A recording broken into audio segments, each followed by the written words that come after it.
under the close watch of the Inquisition since the Grim Skull War. The Forge world remains largely secure, but it is my belief that rogue elements within the Adeptus Mechanicus may have been experimenting with a surviving fragment of Inquisitor Drogon's power source.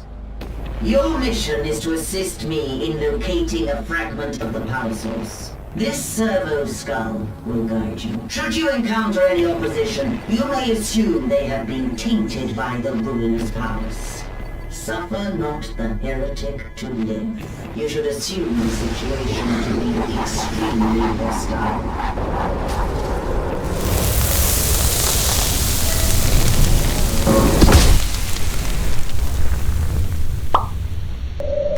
Aw, shucks. Really left us to the A-team. Huh, fellas? Gonna be my only buddy and pal on this perilous journey. Skull.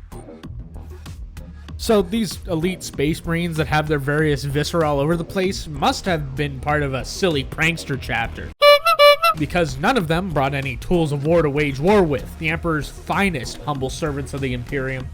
They did leave us with one thing though, which I would argue is a cooler woodcutting implement than the chainsaw, a chainsword. It's a means to an end that can be used to take out smaller enemies of mankind by implanting it into an enemy, center mass, and pulling down until the thing is bisected or a red paste. Ugh, kinda grody, right? It gets the work done though. Your main use for the chainsword will be to rush towards something at ludicrous speed! Go!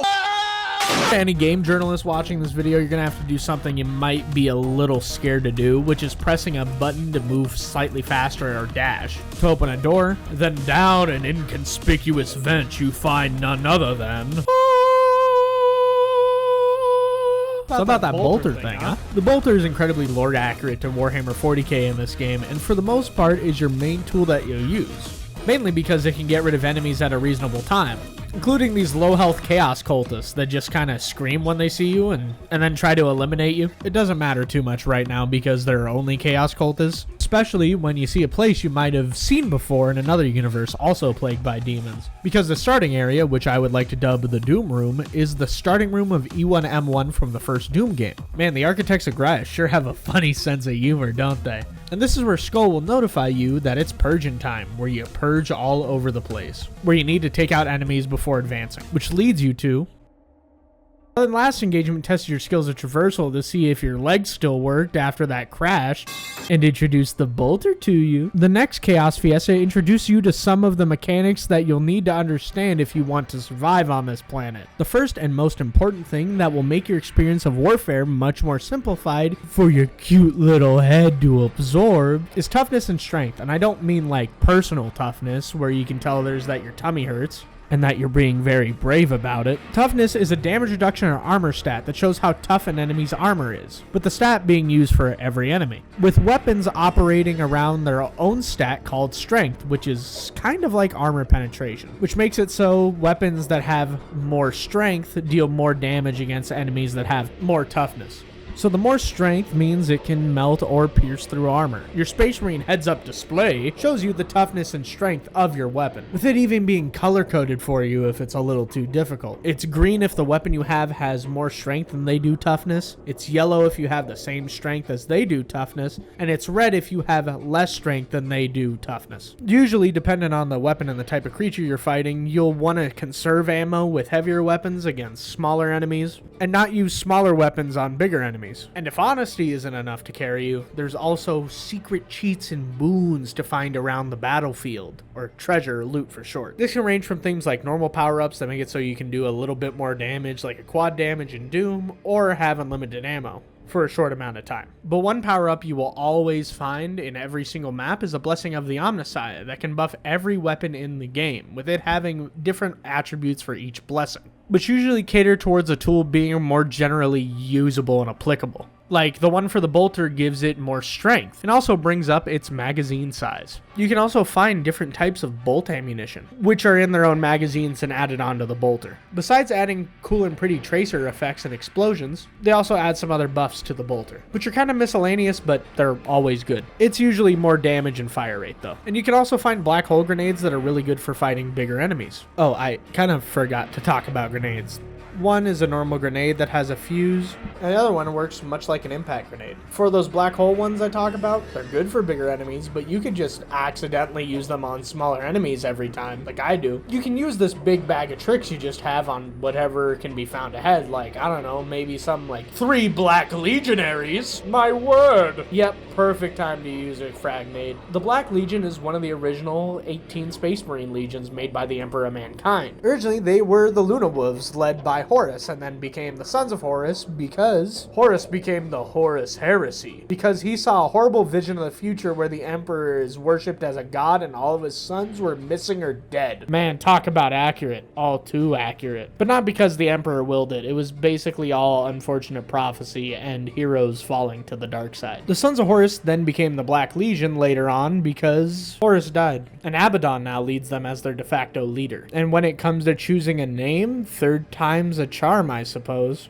The Black Legion worship Chaos Undivided and are generalists that can do a little bit of everything, which are very similar to their non-chaos stricken brethren, the Ultramarines, from which the normal protagonist of this game hails from. The Ultramarines are also usually protagonists in most Warhammer 40k properties, but both are Space Marines that are super soldiers made with augments to be strong and resilient protectors of humanity, with some falling to the dark powers of the demonic chaos gods, with the Black Legion and the Ultramarines being reflections of each other that beef on sight. The Black Legion showcases normal Chaos Space Marines and Terminators in this map. The Chaos Space Marines have 4 toughness in this game, just like their tabletop counterparts. What's even cooler is that Terminators also have that same sort of stat where they follow their exact data sheet from the tabletop game. But Terminators are really scary because you only have a bolter, which isn't enough toughness to take them down. But you can use things like grenades to get rid of them. Oh, there's also these things. Isn't it cute? What do you mean you don't like him? Is it because he only has one eye, human teeth, and shoots out acidic mucus balls? They don't like you. Could you believe that little... Seriously, these guys are nothing to play around with, especially on Exterminatus, which I thought would have been good because you want to Exterminatus the worshippers of chaos, but apparently it's the hardest mode. But plague toads are really scary because of that tongue. It will lick you and take your pancreas with it. They don't have much toughness, but they do have a large health pool that might be enough to weave in an attack or two against you if you're close enough to them. After falling down some rafters, you get to the imperial mean streets of Ahab. Starting from here on out, the game is going to make us juggle between 2 enemy subfactions that we have to fight. This one introduces the main 2 types of Tzeentch enemies that we'll see, and that you'll have the honor of enduring, which are Horrors of Tzeentch and the Flamers. Pink Horrors throw homing projectiles at you and split into 2 small blue horrors when they're defeated. And Flamers throw a large, slow-moving ring of fire at you. Just sidestep it. I mean, seriously, it's slow-moving, and you don't want to get hit. The biggest and most important thing about this mission is that you get access to the... I don't know if I can say the name of that just yet. So I'm going to call it a military tool that uses shells, which is mainly used by scouts and Death Watch on tabletop. But what makes it so good is the ability to switch weapons to deal with trash and low toughness enemies, because you aren't just using the bolter now. That makes it so you don't have to aim at your enemies as hard. Also, I know I just said I wouldn't say it, but I don't care anymore. I will not bend the knee anymore. I'd much rather die standing than live kneeling. It's a shotgun. At the end of this, before a purge battle, you get a good old plasma gun. The plasma gun is the shotgun's brother from another mother. Both have small magazines, carrying capacity, and low fire rates. The thing that separates them is what they're good against. The plasma gun is good for things toughness 4 and above, and the shotgun is good for things that are toughness 3 or below. Just watch out for the splash damage that can come from the plasma gun. A few oopsies can give way to a few ouchies that melt you into goo. Just watch out for the last purging section of this level. It's hard, and it took me a few tries. Now it's time to move on to the Mausoleum. The Mausoleum is a Nurgle mission that introduces you to Nurglings. Nurglings are an enemy that have the lowest base amount of health and toughness in the entire game. The thing that makes Nurglings particularly scary is the fact that they usually run at you in packs of like 10. That have both ranged and melee attacks. They'll by no means be the reason you lose outright, but they'll help. Nurglings are kind of silly and goofy though. They do throw it back and shake it while laughing and smiling to taunt you. And I didn't want to spoil it for you guys, but the sassy Nurgling. Oh, and he's dead. Nurglings are usually the best dealt with a shotgun blast, mainly because you can kill more than one with one shot, taking out multiple of them just with one fire. The map really showcases something that I would really like to share with you. It's called key-based exploration. Key-based exploration is where you are shown a locked door that can only be unlocked by a key of the corresponding color, but there usually being 2 or 3 doors that are color-coded in the same room with branching paths. Usually one is in a closed room or in a sub-path that has a light that corresponds to the door, and then the paths behind each door usually give way to the other keys you need. It's honestly my favorite part of running around these labyrinths in this game, especially with all the traps that the Chaos Worshippers have set up. To be honest though, I think I just like it because it's a color matching game and I love those. This mission also has some pretty tough customers to deal with, mainly because plague toads, who have been seen in their lesser, smaller forms, kind of take a backseat to the actual normal plague toads, which are way more difficult. The best thing you can do against these abominations of Nurgle is to spam the plasma gun at them. Super hard to kill, especially with their high toughness, and they chunk your health like it's nothing. Well, at least we made it out of the hab, and now we gotta go onto a bridge to the Magistrate's Bastion. This big old bridge is probably one of the most enjoyable things that are on Graia. This bridge is a straight line. Well, that's unfair. There are some blockages that make it so you have to go your way around, like making you explore the normal path of the bridge, the passageway upwards, and the dangling maintenance grates, with every single one of these having a different feeling due to the usage of space. That isn't even the best part of this bridge, because halfway through you find something way more radical, because it's the frickin' heavy bolter, baby! Just the 2 of us. We can make it if we try. Just the 2 of us. Just the 2 of us. You and I. The heavy bolter works much like the bolter, but it doesn't have a magazine and does way more damage faster due to its fire rate and strength. It's a catch-all for wanting something dead immediately as a weapon. Its one drawback is that the gun, while it's being fired, makes you brace for its usage, making you move slightly slower, making it so attacks are way more likely to hit, especially if they're from ranged targets. The heavy bolter is a thinking man's bolter. Nah, just kidding. It's really easy to use and pretty normal, just like a chain gun in Doom. The heavy bolter is really good to use against the newest enemy in this mission, the Screamers of Tzeentch, which are these mana rays with really scary, big, large teeth that float at you and try to melee you. Since they're flying, they can come from very interesting places and almost sneak up on you, because they'll always be out of your field of view if you aren't looking for them. After the bridge, you get to go into the Bastion's perimeter. From here on out, all the battles taking place inside the Magistrate's Bastion are Tzeentch corrupted. This new level is very simple and is more interested in giving you some interesting arenas to purge in, with it being very serviceable and fun mission. Except there are some new arrivals that you'll have to deal with. The Aspiring Champion made me hate the Black Legion with so much fervor that I felt like they slammed a Blackstone Fortress into my homeworld that segmented humanity into 2 pieces. And by that I mean that this enemy is a constant threat that can change how the game is played averagely, putting you on the defensive back foot. This heat-seeking freak in Black Legion armor is crazy.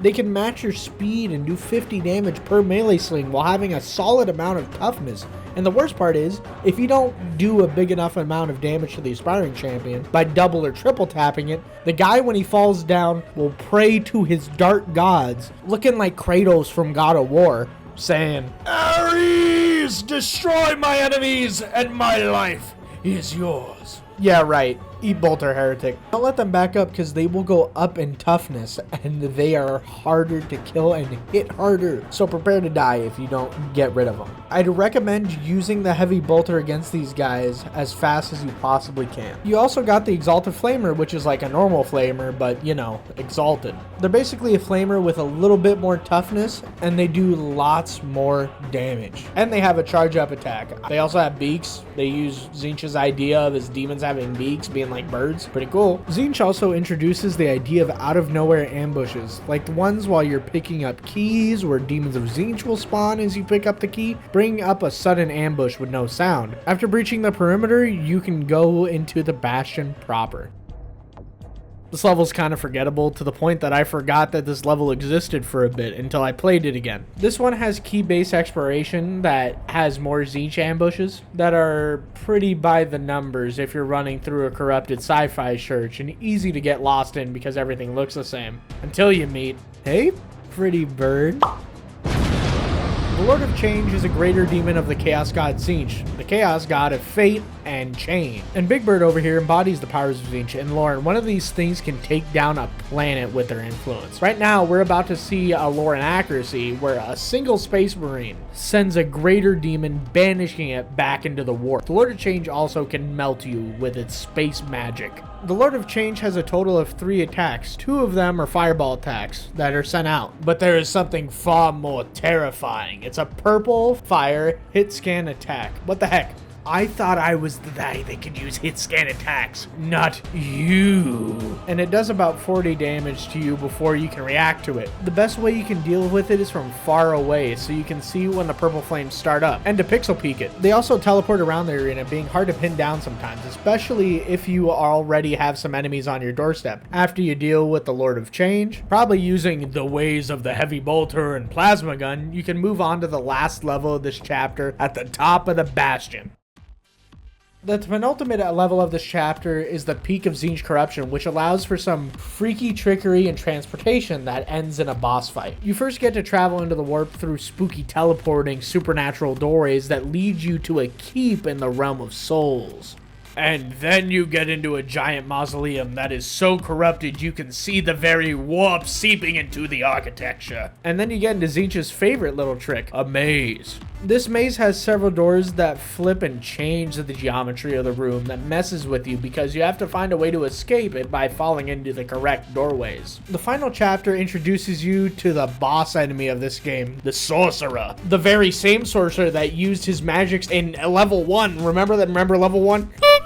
That wasn't cool. The main thing that the sorcerer does is that he shows which attack he's going to do based off of the sigil above his head. 2 of them are horizontal and diagonal fireball attacks, which are pretty easy to deal with. The last one is a laser that he can shoot in bursts that can hit scan you, which is the one thing to actually look out for because that is some cheap damage. He's pretty easy to burst down, but watch out for his teleporting. And right before you can defeat him, he teleports away cackling like the Saturday morning cartoon villain he is. At least we can figure some things out with him gone now. And let me be the first to say, Sorcerer fight at the end of this chapter is easier than the Lord of Change boss fight, even though there were no added pieces to your kit. Explain how that was a good idea, Saber. Explain it, Devs. Come on, explain. I'll sit here. I'll wait until you do. Seems a foul energy that still wants them ahead of us. The fragments inside some kind of boat. You'll have to move quickly if you're to get there before that infernal sorcerer. It's the start of a new chapter in this journey. You know what that means? That somehow we've lost all of our good gubbins, and we are starting somewhat fresh, only being equipped with a bolter. Were humanity's best besides, you know, the golden shining demigods or even the larger demigods that are like Space Marine Dad? And that's a fast and lofty explanation about what a Primarch is, but it will fit for now. The reason this happened is actually coming from an industry standard that was originated from the first Doom game, where a pack of levels was structured into an episode, and when you were done with a pack of levels, at the end of an episode you would be sent back to starting with only your pistol. There's entire challenges based off of completing every level as a pistol start for Doom games. I can imagine that there's a bolter start challenge for this game too. The level itself is a pretty solidly made desert canyon map that goes from open areas to tunnels to multi-layered canyons. The thing that really made this level interesting is the different sandbox of tools you have at the start of this level, which makes you play differently, mainly because of things like Plague Toads and Nurglings being all over at the start, along with things like aspiring champions rushing you with Chaos Marines and Terminators to assault you too. And you only really got your bolter, your plasma gun, and your shotgun. The most brutal part of this mission is the start, where you have no tools at your disposal besides the bolter, and you have to deal with Plague Toads and Terminators. There's even a new pest buzzing around too, Plague Drones. Demon engines that shoot goop at you and are easy to deal with from a distance. They just have extraordinarily high toughness that makes them hard to take down with a bolter. And they are way easier to deal with once you have a plasma gun to melt them down with. After a small fight, you work yourself farther into the canyon. This map is pretty basic for a second level that has lots and lots of rails that you have to ride on to get from one place to another. These things kind of suck because you're a sitting duck for any and everything looking your way. They suck in a fun and invigorating way though, because of how limited it makes you in some fights. The best mag rail you can ride is the last one, where the buildings on the sides of the canyon allow you to jump off the rail to get to other places, with you actually needing to do it to obtain a key for the rest of the mission. So watch watch out because if you step on the mag rails themselves, you get ambuls are also introduced here, which are high health, high toughness targets that are melee only. And they are the only Xenos representation in the entire game, which is okay. They're okay. They act like bulls and you have to juke them out and jump over them to stay away from damage. But I wish we would have gotten an iconic Xenos race represented. Like, Graia was a planet that suffered from an orc war and a chaos invasion in the past, with orcs being dim-witted, power of belief having green mushrooms with Cockney accents that pretty much just act like fantasy orcs in a sci-fi setting with guns. It would be cool to see these orcs coming back, recouping after the thrashing that Captain Titus gave them in the first Space Marine game. Oh yeah, this is the same world we've been marching around in all the way back in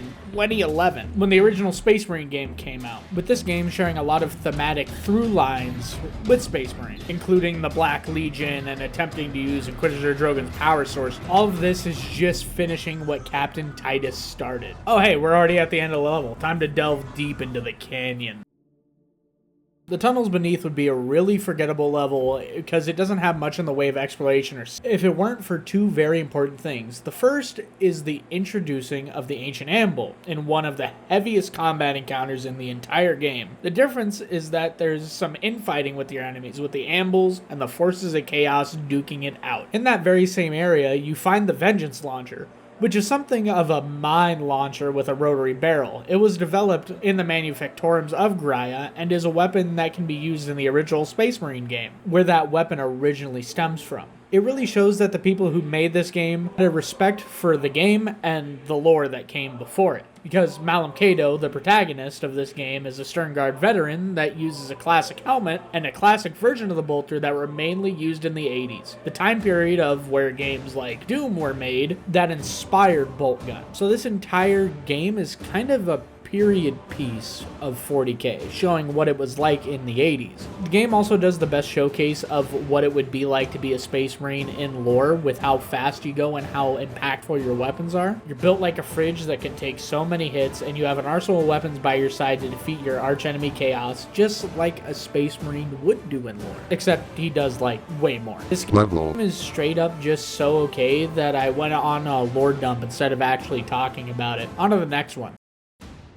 The Sanctum Manufactorum is a factory underneath Graia's crust that lets you run through the enemies of chaos. The beginning with canyons and rocky passageways that gives way to a few combat arenas and key-base explorations with hot underground factory settings that are really solid due to the colors of heat given off by the reds of the walls and the yellow flowing molten metal of the Manufactorum, bringing in some unique geometry. You also obtain the BOLTGUN here. The BOLTGUN is an anti-armor melter that shoots out fuel that burns hotter than the surface of the sun, that leaves things like Space Marines as melted puddles of what used to be humans. It has toughness penetration and hits like a truck, having a hissing sound after it's used, bringing terror to anyone that knows the cool little hiss of such a weapon, which is great because you get a big large use case for when it's used in the Manufactorum proper. And you have to deal with a Lord of Change that has shown up to make your day actively worse. This time though, you have to worry about the other mobs, like the aspiring champions, who can do more damage to you than the Lord of Change can with a straight blast. That being said, the Lord of Change is much easier to deal with because of the Melta and the Heavy Bolt combo, with it being a fight that has to be done fast because of the constantly spawning adds. If you were smart, you could also use the damage power up to destroy that bird at the top of the arena. I didn't though. Either way, you're now into the cold storage of the Manufactorum after that.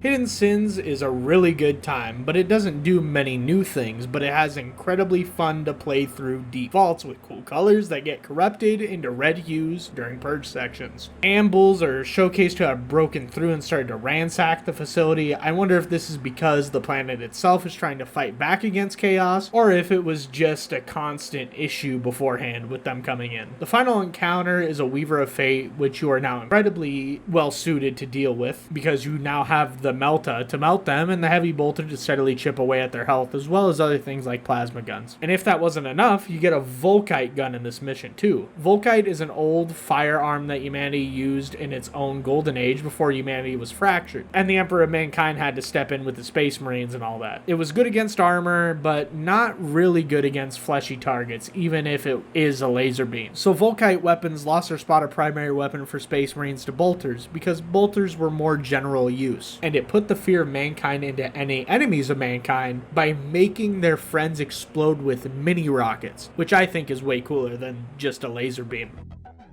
This level is one I've spent the most time on in my current playthrough of the game, mainly because I was busy getting repeatedly torn asunder from my mortal form. The unfriendly environment and the ambushes that give you stinky Nurgle jump scares. The part with all the molten metal where you have to get the key and backtrack wanes on me and my state of consciousness because of how boring it is. It's way easier to parkour through it though, than waiting for the platforms to move slowly. Then it puts down a few Black Legion Marines when you get back in to ambush you to a key door, which I wasn't prepared for. Skull, how many times did I die in that last section?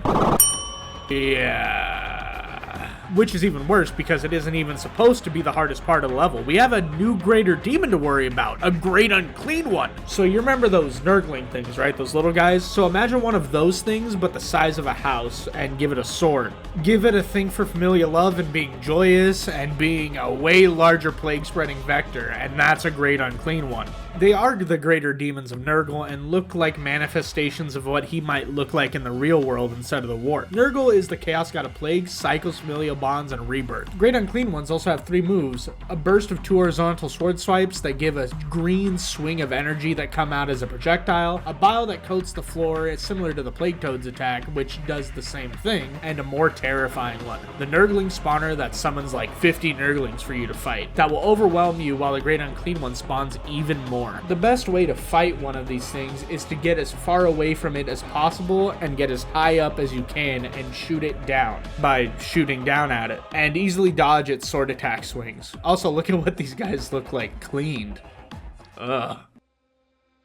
The Deep Vault reminds me a lot of the library from Halo Combat Evolved, mainly because this map as a whole has a lot of hallways full of monsters that will chunk you down. Having to jump from large health pickup to large faith pickup just to survive. This map is very maze-like and hard to get around in, that I got lost in, that has key-based exploration being used to guide the player through color-coded lights. And there's a whole lot of bad guys in each and every hall that will terrify you at each turn. Very fun. No greater demons in this mission, but there are mainly some Nurgle corruption that makes your brain hurt. Because Plague Toads are there, they add damage onto you for no reason, and there's a bunch of dumb, long, slimy, plague-ridden toads. I hate these guys. I hate them so much. I'm a Plague Toad hater for how much they damage me.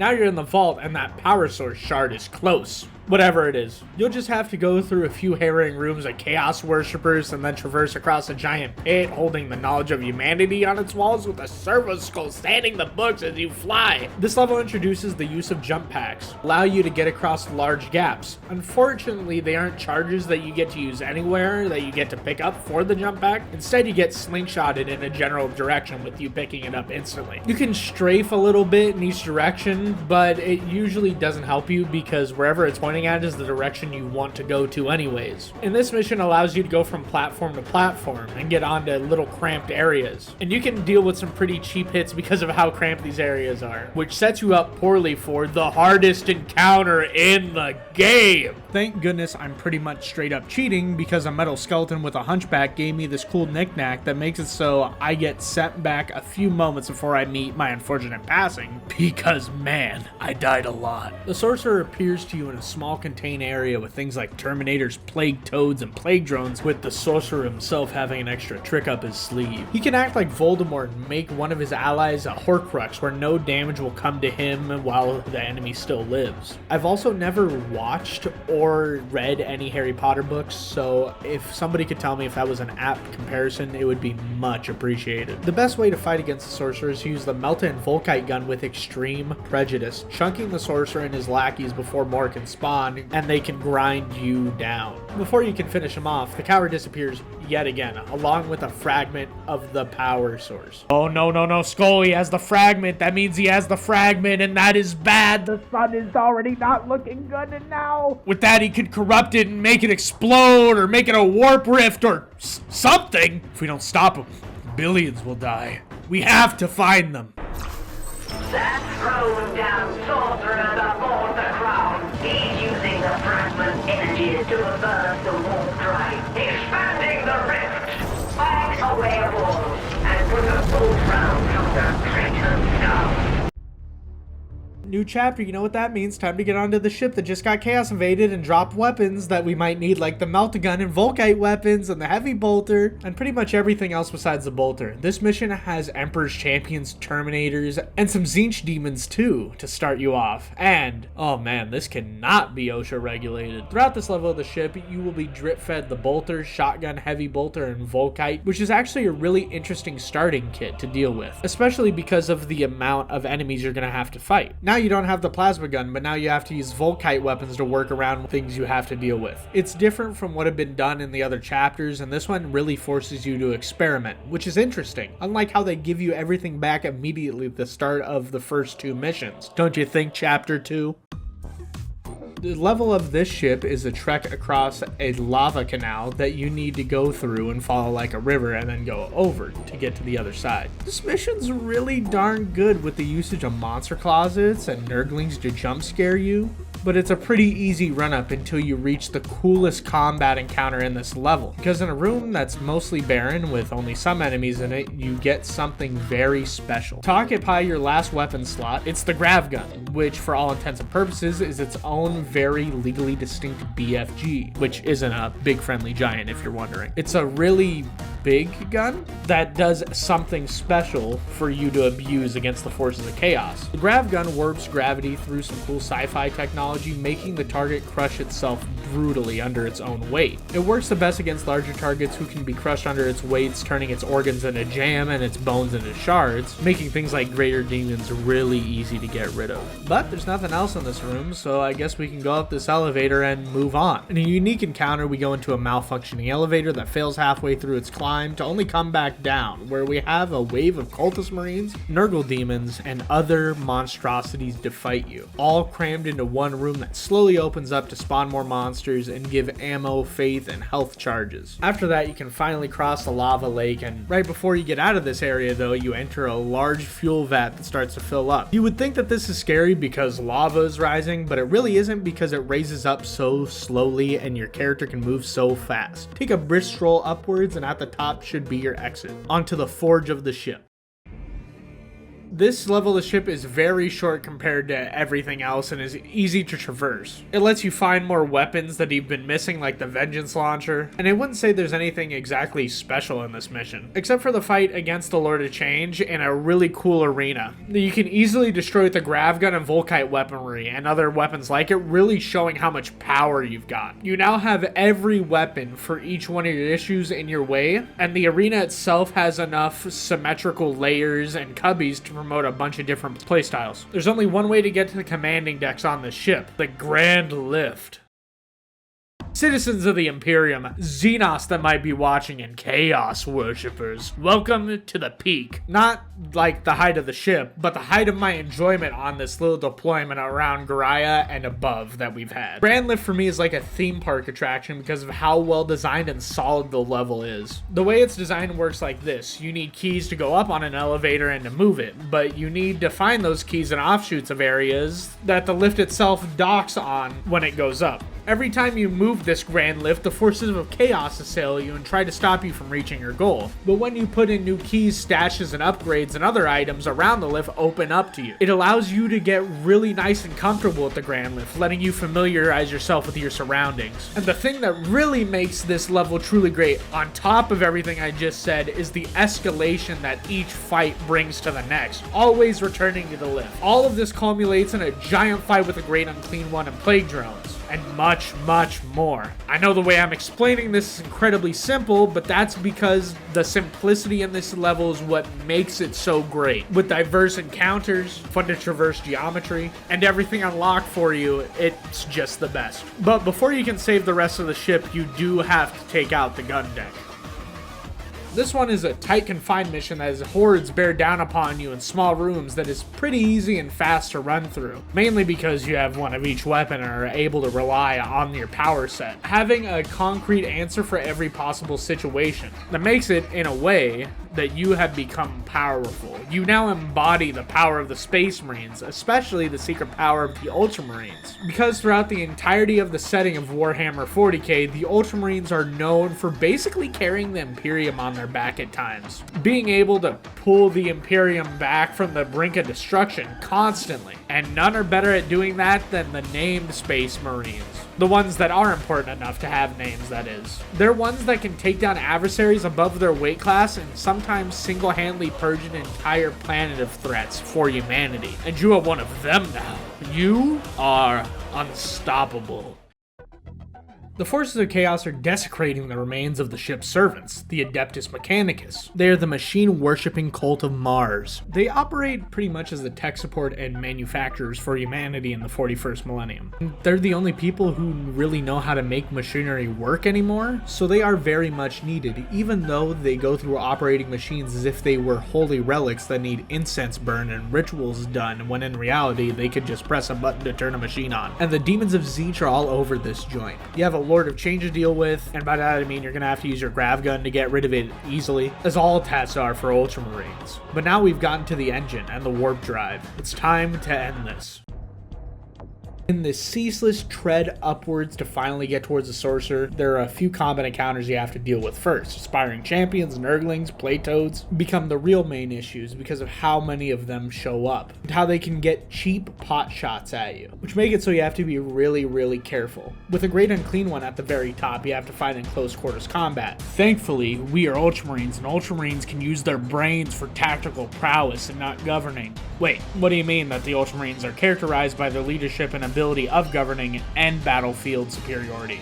That's stupid. Because I just used my Ultra Brain to stick on this platform, then shoot at the Great Unclean One with a grav gun, until it was all banished. And we've made it all the way to the top. It's time to fight the Sorcerer. Oh, so this is the place where you guys have been holding all of my weapons that I've gotten this whole time? Ugh, let's just get this finished, Skull. So, this is the final boss. Everything we've done has led up to this. So how does it stack up to everything else? I don't think I can do this boss fight justice just by talking about it. You kinda gotta play it to know why it's good. Because the boss fight doesn't really do anything new, which actually plays to the strengths of the game. The fight is there to be a final reinforcement of what has made combat and exploration throughout this game so great. Finding goodies in the map, making predictable enemies, have predictable paths and attacks that always work in ways you can bet on, with weapons that you can always bet on dealing with those enemies. The sorcerer in this fight pulls no new tricks except for the fact that you need to destroy him 3 times to prove the victor. The traitor sorcerer is also given a name in this fight, but that matters not, because his name will probably be expunged from Imperial history anyway. The coolest part of this mission is that you have to fight a wave of Tzeentch and Nurgle demons, with them being able to be on the map at the same time, with this being the first time in the game that that's ever happened. There's loads of power-ups that you can find throughout the maps and monster closets to keep you entertained. The arena is particularly well designed with the open passageways that you can jump in between, with so many layers happening all at once. So you can really showcase your ultra mastery, showing the Chaos Sorcerer that his cause is wrong, and that humanity under the Emperor of Mankind will always be protected by Space Marines. Raya is saved and the ordeal is over when you double tap what's the rest of that sorcerer. BOLTGUN might not be the best game ever made, but what it sets out to do, it does immaculately. You can really tell it's a labor of love because of the developers that showcase a deep understanding of the types of games that came out during the early 80s when Warhammer 40k first became a thing, making it an awesome playthrough to go through. If you haven't played BOLTGUN, it's usually around $21 USD on Steam, and even less if you can get it on sale. If this video interests you any in playing the game, you should give it a try. Don't expect it to change your life though. It's just a really good, solid 7 out of 10 game. With the sorcerer defeated and the Mechanicus device destroyed, we bought Grya time. Now give me the fragment. It must be contained. The warp rift will begin to close itself. Who knows what foul entities linger here? There are still heretics to purge. Ready your weapon. No, that sucked. Have someone else do that. Hello, it's me, editing freelance. If you made it this far into the video, thank you. Thank you so much. And I really hope you liked it. This video is made because I wanted to make some longer form content that I hope if you liked it, you know, like, subscribe, do all that dumb stuff. It would mean a lot to me, and maybe send it to a friend or something. Till next video, fellas.